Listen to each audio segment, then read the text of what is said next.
I went 1-3 last night. I thought I had everything figured out for the tournament now that we were finally to the Sweet 16 stages. This is where chalk usually wins. And I went 1-3, including 0-2 in the South region. Somebody please help me figure out what's going on in that region. Please. I love March Madness, as I've stated numerous times over the past week in my videos. Um, and this is just getting crazier and crazier, and in my mind, even more maddening. Okay, so the Nevada Loyola game, another very, very fantastic game for Loyola. Down early, clawing back, and yet another big clutch three made in the final seconds to put the game away. Somebody's looking down on that team, and yeah, we all know it is the fine sister herself who has been traveling with this team, and it's been a heck of a story. We have an 11 seed now in the Elite Eight, which it's cool. It's cool. It's cool. Where I go a little bonkers is where what I thought was going to be my big lock of the night for that region, Kentucky. Oh, the Midwest is seething in anger right now. Cincinnati bows out. Xavier bows out. And now Kentucky, who said, we aren't going to overlook Kansas State at all. No, no, no. We're going to come prepared, even though it's a 9 seed when we were expecting Arizona in this round. Yeah, we're going to be ready and we're going to crush them. Sorry, boys, can't turn the ball over, 23 times in the game against a good defensive team and expect to come out on top? It doesn't work that way. It just doesn't. The mind boggles with that region. Your Elite Eight matchup is number 9 Kansas State taking on 11 Loyola of Chicago. And I know one of the interesting things is while we love our upsets and the ratings are high, specifically looking for those upsets in the first weekend of the tournament, ratings tend to usually indicate that you want to see chalk and less chaos going forward from this point. And it'll be interesting to see how many people either tune in or especially tune out of the Loyola Kansas State game just based on that alone. But the fact that we are at an Elite Eight matchup in a region that is now missing a 1 through 8. Your best remaining seed in that region is a 9. That's impressive. That region has been turned upside down. Good for both teams. I'm happy for both teams, but I wonder how many people out there, like, let's rephrase this a different way. How many people outside of the Loyola of Chicago area or Manhattan, Kansas had their teams this far, let alone matched up against each other? It's incredible. I don't think we've ever seen an Elite Eight matchup that was a 9 versus an 11. I just run out of things to say in that region. But, come Monday, we will have a discussion about one of these teams being in the national semifinal, so good on them. And then the other region, I got one right. I did get one right there. Michigan looked really, really good again. So I'm happy I at least got that one. And then just to ruin my night, I could have been 0 and 2 and 1, 2 and 0 in the other, and I let West Coast possible advantage get the better of me, knowing that for the most part Gonzaga tends to let me down, and they did again. Not surprisingly, kind of surprisingly. Um, that's another 9 in an Elite Eight. Florida State, I think I correctly got Florida State getting past their first game. I think I'd have to go back and take a look at it. After the first 2 days, I gave up looking at my own bracket. There was no point. There really wasn't. I guess we're gonna have it be a situation where I'm gonna have a great year, an off year. Last year I had a very good year. This year although I don't know anybody who's been good this year unless you've got a team left in the race that it's your alma mater, you're a student there, and you're like, I'm gonna pick them to go all the way just because, and there you go. If you're a fan of that team in particular, you've at least got your champion left. That being said, I do still have my champion left. I know that for a fact. They play tonight, but I know in my bracket I picked Gonzaga to let me down in the previous round. So them bowing out now doesn't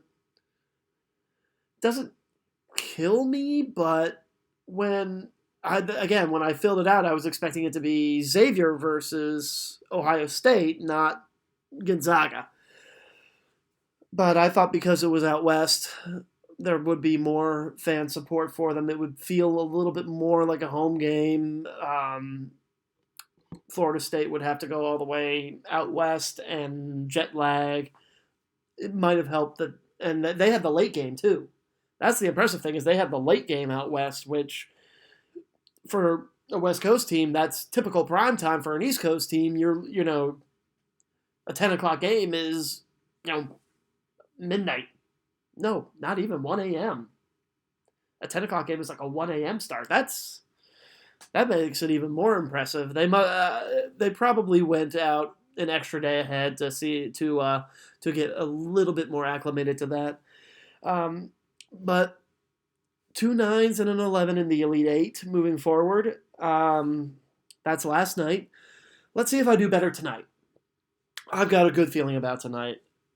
That's a lie. I don't have good feelings anymore about any of these games. Okay. So tonight's games, outside of Syracuse and Duke, are not entirely chalk, but close enough that it's not really a surprise. Starting off, Kansas and Clemson will be the first game to tip off tonight. Kansas is my champion. I have my champion left. So I am going to take Kansas to beat Clemson, but it's going to be a very, very rough defensive battle. Kansas is looking a little healthy. Their star that sat out during the Big 12 tournament is back and playing well. So I feel good about that. Clemson has been a very good team this year that's probably been considered a year ahead of schedule. They were picked to finish very low in the ACC in the preseason, and the fact that they've played so well, they've got a 5 seed there in the Sweet 16. Good year for Clemson. I'm still going to take Kansas in that one. The next game is probably the matchup I'm looking forward to the most. It's Villanova and West Virginia. Good old Bobby Huggins and West Virginia. I have West Virginia. It's sort of a little bit of a known fact that I think that the Big East was slightly overrated. I know they've had some very good runs, but I've just not been a fan of the new Big East. I miss the old Big East. Mind you, Louisville and Pitt play each other now in the ACC, and Syracuse's part of that new ACC, and that's all great fun. But poor UConn and Cincinnati got a little screwed out of that deal. Not that UConn has been very good, but they have. I do believe they have a new coach, and we'll go into that. I think I'll go into some of the coaching hires and moves on Monday. But Villanova and West Virginia is the matchup I'm excited for the most. I've got a lot of faith in the Big 12. The Big 12 actually has quite a few teams left, actually. Kansas State, as last night, Big 12, Kansas, West Virginia, and Texas Tech.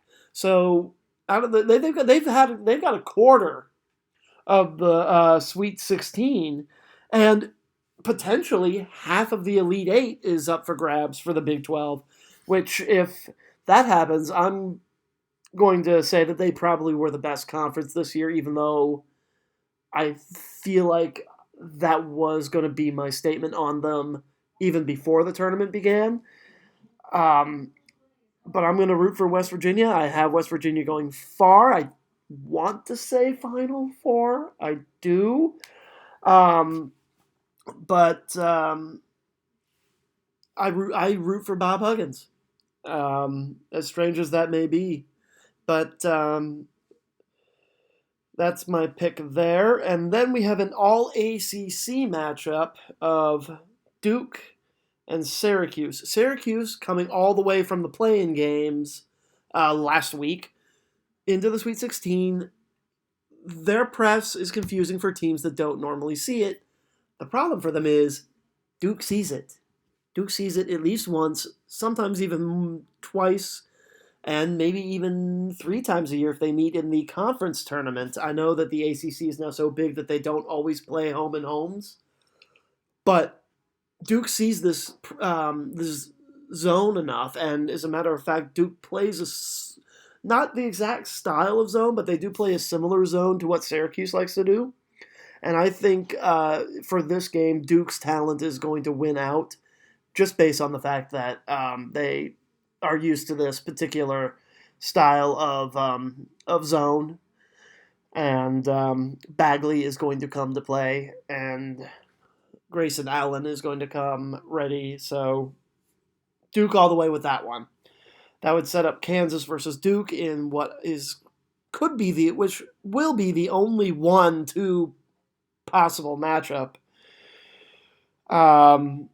And then we have to finish off another Big 12 team, Texas Tech, Purdue. I'm going to go with Tech. Purdue is going to miss Haas down low. I said that they were going to miss him in the game on Sunday. They were going to miss him in the second round game. And fortunately for them,